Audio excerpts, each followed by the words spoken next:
Hey guys, let's get more news about Steelers, but first, don't forget to subscribe and leave your like. Diontae Johnson reveals reaction to Steelers trading him. Former Pittsburgh Steelers wide receiver Diontae Johnson is starting anew in the NFL after the team traded him to the Carolina Panthers. But the move left Pittsburgh with a hole that they have not yet filled.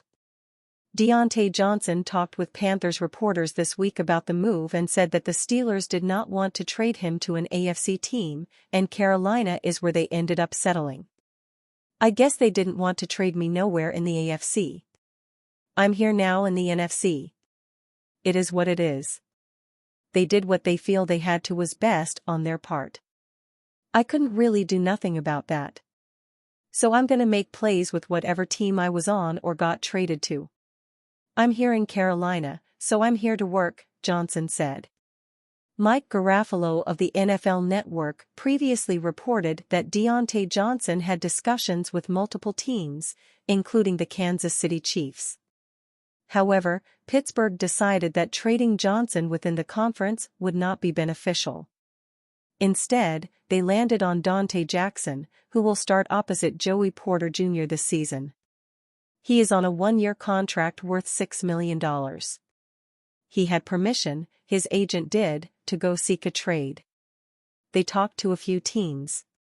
The Kansas City Chiefs, they had conversations with them at some point. But it didn't seem like they'd trade him within the AFC to a contender, if possible. Sending him to the NFC to the Carolina Panthers, who have been looking to add receivers since last year, Garafolo reported back in April. To help replace Johnson, the team signed many wide receivers, Quez Watkins, Van Jefferson, and Scotty Miller. They also drafted Roman Wilson in the third round to try and help their cause, but have remained steadfast in calling teams about wide receivers they could trade for this offseason. None of that has materialized into anything tangible, but the Steelers will hope they can get something done before the season commences. Browns' Deshaun Watson reveals surprising pick for best rivalry in sports today. When talking about the best rivalries in sports, usually it's matchups like Yankees versus Red Sox, Ohio State versus Michigan, or Duke versus North Carolina that are brought up, but the Cleveland Browns have a historic rivalry with the Pittsburgh Steelers, and Browns quarterback Deshaun Watson declared that rivalry among the best in sports. Cleveland-Pittsburgh, for sure, Deshaun Watson said on his podcast, according to Mike Florio of Pro Football Talk. It's even bigger than Cincinnati. It's not Baltimore. Baltimore is up there, but it ain't as real as Pittsburgh. This is an interesting take from Watson, given that the Browns left for Baltimore to become the Ravens in 1996, before a new expansion franchise joined the league and the Browns returned to Cleveland in 1999. Given that history, there is a lot of bad blood between the two fan bases, especially on Cleveland's side. However, the Browns and Steelers do have a fierce rivalry, and Watson has experienced that since coming over from the Houston Texans. The all-time series between the Browns and Steelers is at 81-63-1 in favor of Pittsburgh. A memorable game is in Week 2 last season, when the Browns had an opportunity to win on the road, but turnovers did them in and the Steelers were able to get the win, with TJ Watt making an impact. The Browns returned the favor later in the year, beating the Steelers 13-10. Both teams made the playoffs as wild card teams, but also lost. The Steelers lost to the Buffalo Bills, while the Browns lost to the Houston Texans. Both teams had to go on the road due to the Ravens winning the AFC North Division. The Cincinnati Bengals had a down year due to Joe Burrow's injuries. It goes to show how strong the AFC North is, as all four teams could be playoff contenders. The Browns made a controversial move to bring in Watson, given the allegations he had from his days with the Houston Texans that resulted in an 11-game suspension in 2022. Still, they made the move to bring him in and give him a fully guaranteed 5-year, $230 million contract after giving up a lot of draft capital in the trade as well. Watson has not lived up to expectations on the field, and he is headed into the third year of the contract. The Browns are essentially stuck with Watson for the next 2 seasons, so he needs to recapture his level of play from when he was with the Texans. The next 3 years, Watson is set to have a $63.7 million cap hit, according to Spotrac.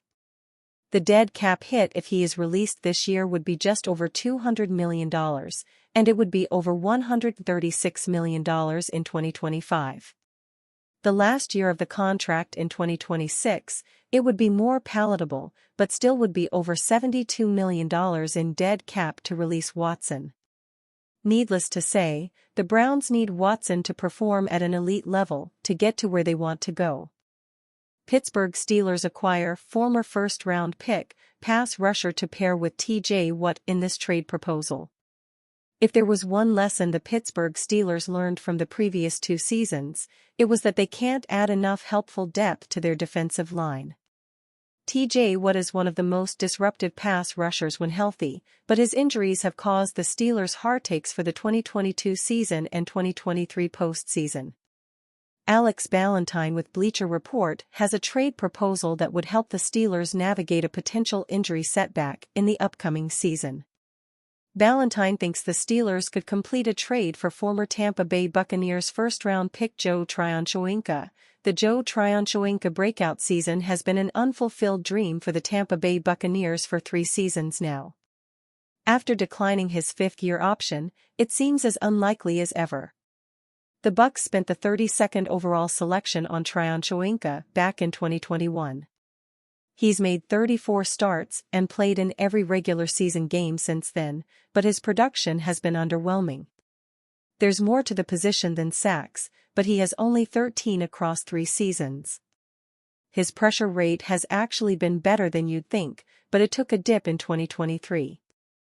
After posting a 13.2 pressure percentage as a rookie, he was down to just 9.1 last season. That would explain why he ceded snaps to Yaya Diaby, who put up 7.5 sacks in his rookie year.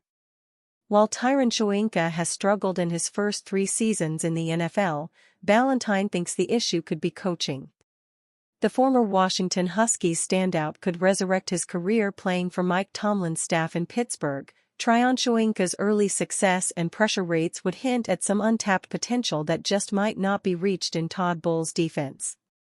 The Steelers' primary needs might be at wide receiver and corner, but edge depth is a sneaky spot for improvement. T.J. Watt and Alex Highsmith obviously do the heavy lifting, and Nick Herbig will eat up some snaps, but the Steelers don't necessarily have a replacement for what Marcus Golden gave them last season. Tryon Shoyinka would have the opportunity to learn under a coaching staff that has helped Highsmith become a productive starter alongside a superstar in Watt. The Steelers would essentially give up an early day 3 pick for a player who could have upside with the Steelers. Adding depth to their pass rushing unit before training camp couldn't hurt them.